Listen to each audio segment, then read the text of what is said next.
اگر کوئی آدمی ایک برائی بیان کرتا ہے، سننے والا اس کی دوسری خامی بیان کر دیتا ہے، تیسرا آدمی اس کی تیسری برائی بیان کر دیتا ہے، اور اس طریقے سے برائیوں کا بیان کرنے کا سلسلہ رکنے کے بجائے، تھمنے کے بجائے چلتا رہتا، دراز ہوتا رہتا ہے۔ تو اس لیے ہمیں چاہیے کہ ہم اس کی عزت کا دفاع کریں۔ اللہ کے رسول صلی اللہ علیہ وسلم کی حدیث ہے، ابو درداء رضی اللہ عنہ فرماتے ہیں کہ ہمارے نبی نے فرمایا، من رد عن عرض اخیہ رد اللہ عنہ وجہہ النار یوم القیامہ، جو اپنے کسی بھائی کی عزت کا دفاع کرے گا تو اللہ رب العالمین اس کے چہرے سے قیامت کے دن آگ کو دور کر دے گا۔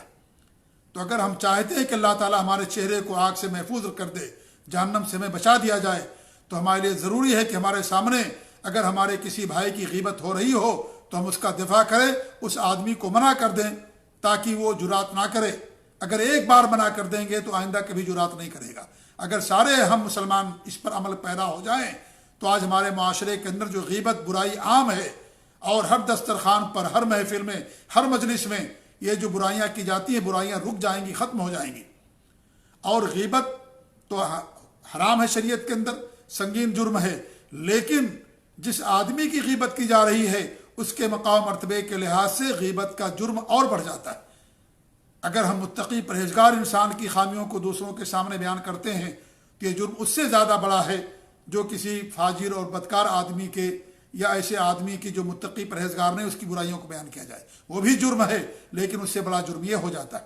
ایسی بادشاہوں اور ایسی علماء کی برائیوں کو، خامیوں کو دوسروں کے سامنے بیان کرنا، یہ بھی غیبت کا اونچا درجہ ہو جاتا ہے اور یہ بڑا جرم ہو جاتا ہے۔ بادشاہوں کی غیبت کرنا آج ہمارے معاشرے کے اندر بہت عام ہے کہ ہم ان کی غیبت کرتے ہیں، ان کی برائیوں اور خامیوں کو بیان کرتے ہیں اور مزے لے لے کر کے بیان کرتے ہیں۔ یہ میرے بھائیو سنگین جرم ہے اور یہ بہت اونچے درجے کا گناہ ہے یہ، کیونکہ بادشاہ کے ایک مقام ہوتا ہے، جس کا جتنا اونچا مقام ہوگا شریعت کے اندر، اس کی برائی کرنا، خامی بیان کرنا اتنا ہی بڑا جرم ہوگا۔ لہذا ہمیں چاہیے کہ ہم اس سے محفوظ رہیں، اپنی حفاظت کریں۔ اگر اپنے آپ کو جہنم سے بچانا چاہتے ہیں، اگر اپنے آپ کو کی عزت کا دفاع کرنا چاہتے ہیں یا اپنی عزت کو بچانا چاہتے ہیں، تو ہمیں ضروری ہے کہ اپنے دوسرے مسلمان بھائی کو بھی اگر اس کی برائی بیان کی جا رہی ہے تو ہم اس کا دفاع کریں اور باقاعدہ اس لوگوں کو اس سے منع کریں۔ تو ان آیات اور احادیث سے معلوم ہوتا ہے کہ غیبت شریعت کے اندر سنگین جرم ہے، اس سے بچنے کی ضرورت ہے۔ اور اگر سلف کے اقوال ہم دیکھیں تو بہت سارے اقوال ہیں غیبت کی مذمت میں۔ امام ابن سیرین رحمۃ اللہ علیہ فرماتے ہیں کہ ان اکثر الناس خطایا اکثرهم ذکرا خطایا الناس، سب سے زیادہ جو گنہگار انسان ہوگا وہ ہوگا جو سب سے زیادہ لوگوں کے گناہوں کو بیان کرنے والا ہے، ان کی غیبت کرنے والا سب سے زیادہ گنہگار بندہ وہی ہوگا۔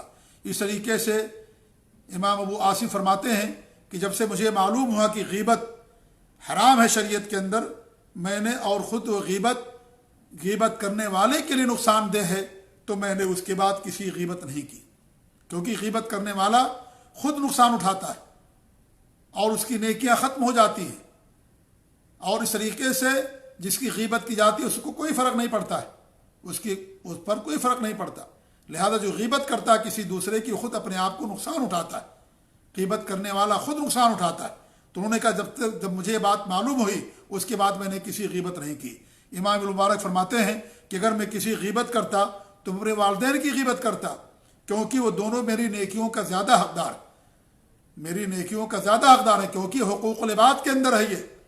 لہذا اگر میں کسی غیبت کرتا تو اپنے والدین کی غیبت کرتا، تاکہ میری نیکیاں ہمارے والدین کو دے دی جائیں، میری نیکیاں دوسروں کو کیوں دی جائیں، اس لیے میں نے کسی کی غیبت نہیں کی۔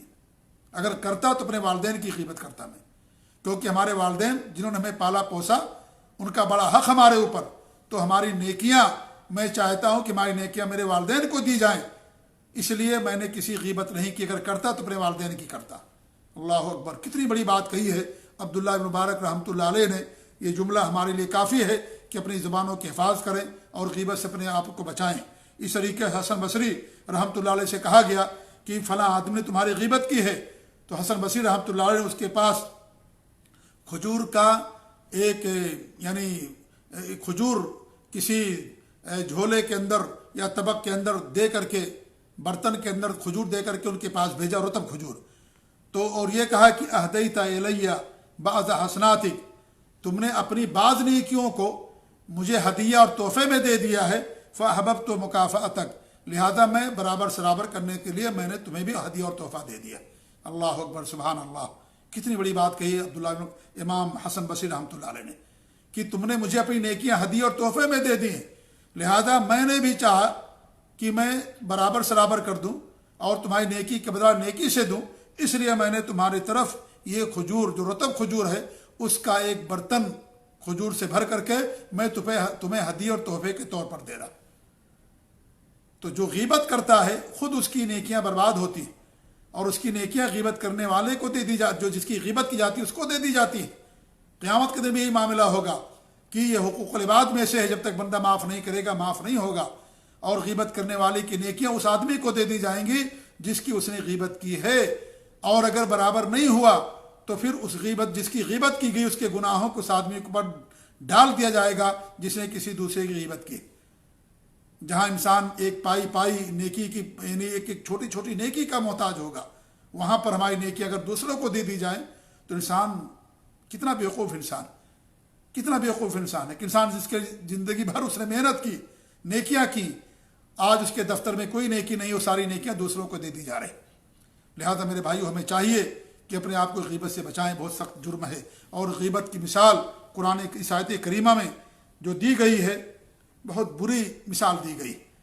اللہ فرماتا ہے ایحب احدکم ان یاکل لحم اخیہ میتا، کیا تم میں سے کوئی پسند کرتا ہے کہ اپنے بھائی کا گوشت کھائے مردار، یعنی مرنے کے بعد اپنے بھائی کا گوشت کھائے، فکرہتموہ، یقیناً تم سب لوگ اسے ناپسند کرتے ہو، تم سب اسے ناپسند کرتے ہو، کوئی نہیں چاہتا کہ اپنے بھائی کا گوشت کھائے مردار۔ اسی طریقے سے جیسے بھائی کا گوشت کھانا حرام ہے، وہ بھی مردار جرم پر جرم، اسی طریقے سے کسی کی غیبت کرنا یہ بھی شریعت کے اندر حرام۔ اس کے تعلق سے عبداللہ بن عباس رضی اللہ تعالیٰ عنہ فرماتے ہیں کہ انما ضرب اللہ هذا المثل للغیبہ، اللہ رب العالمین نے یہ مثال غیبت کے جو بیان کی ہے، لأن اکل لحم المیت حرام مستقذر، کیونکہ میت کا گوشت کھانا، مردار کا گوشت کھانا یہ حرام ہے اور ناپسندیدہ ہے، بدبودار، انسان اس کو نہیں پسند کرتا ہے۔ وہ قذل غیبہ حرام فی الدین، اس طریقے سے دین کے اندر غیبت حرام ہے، وہ قبیح فی النفوس، اور دلوں کے نزدیک یہ قبیح چیز ہے۔ تو جیسے مردار گوشت کھانا حرام ہے، دل نہیں چاہتا، ایسے ہی حرام ہے دین کے اندر غیبت کرنا، اور دلوں کے نزدیک یہ قبیح چیز ہے۔ اور امام قتادہ فرماتے ہیں کما یمتنع احدکم ان یاکل لحم اخیہ میتا، جیسے تم میں سے کوئی اپنے بھائی کا گوشت، مردار گوشت کھانا کو ناپسند کرتا ہے، یعنی اس سے رک جاتا ہے، کذالک یجب علیہ یمتنع من غیبتہ حیا، اسی طریقے سے اس کے اوپر واجب ہے کہ وہ کسی کی غیبت کرنے سے اس کی زندگی میں اس سے رک جائے۔ واستعمل اکل اللحم مکان الغیبہ، اور گوشت کھانے کو استعمال کیا گیا غیبت کی جگہ پر۔ تو جیسے مردار گوشت کھانا حرام ہے، ایسے ہی شریعت کے اندر غیبت کرنا بھی حرام ہے۔ واتقوا اللہ، اللہ تعالیٰ سے ڈرو، اللہ کا خوف کھاؤ، بڑا جرم ہے، حرام ہے یہ۔ ان اللہ تواب الرحیم، اللہ تعالیٰ توبہ کو قبول کرنے والا اور رحم کرنے والا، رحمت والا۔ اسے تواب الرحیم سے معلوم ہوا کہ بڑا گناہ ہے، کیونکہ بڑے گناہوں کی مغفرت کے لیے توبہ ضروری ہے۔ اگر انسان کسی غیبت کرتا ہے اس کو توبہ کرنا ضروری ہے تاکہ اس کے گناہوں کو معاف کر دیا جائے، کیونکہ یہ حقوق العباد سے متعلق ہے۔ توبہ کرنا اس کے لیے ضروری ہے، تلافی ملافی کرنا ضروری دنیا کے اندر، کیونکہ بندوں سے متعلق ہے یہ، لہذا یہ بڑا گناہ ہے کسی غیبت کرنا۔ تو اس آیت کریمہ میں جو سورہ حجرات کی آیت نمبر 12 ہے، اس کے اندر اللہ رب العالمین نے 3 معاشرے کے اندر پائی جانے والی برائیوں کو بیان کیا ہے۔ پہلی برائی بدگمانی تھی، اور دوسری برائی کسی کے ٹوہ میں پڑنا تھا، اور تیسری برائی جو بیان کی ہے اللہ رب العالمین نے وہ غیبت کرنا ہے۔ اللہ تعالیٰ سے دعا ہے کہ اللہ رب العالمین ہمیں ہر طرح کی برائی سے محفوظ رکھے، ان تینوں برائیوں سے، اور بھی جو برائیاں ہیں سب سے اللہ تعالیٰ ہم سب کو محفوظ رکھے، دین پر قائم رکھے، نبی کی سنت پر قائم رکھے، ہمیں زبان کے حفاظت کی توفیق دے، کیونکہ زبان سے بہت زیادہ گناہ ہوتے ہیں، جیسا کہ اللہ کے رسول صلی اللہ علیہ وسلم نے اپنی حدیث کے اندر ارشاد فرمایا۔ اللہ تعالیٰ ہمیں ہر شر سے محفوظ رکھے، آمین۔ وصلی اللہ علیہ محمد وعلی آلہ وصحبہ اجمعین، وجزاکم اللہ خیر، والسلام علیکم ورحمۃ اللہ وبرکاتہ۔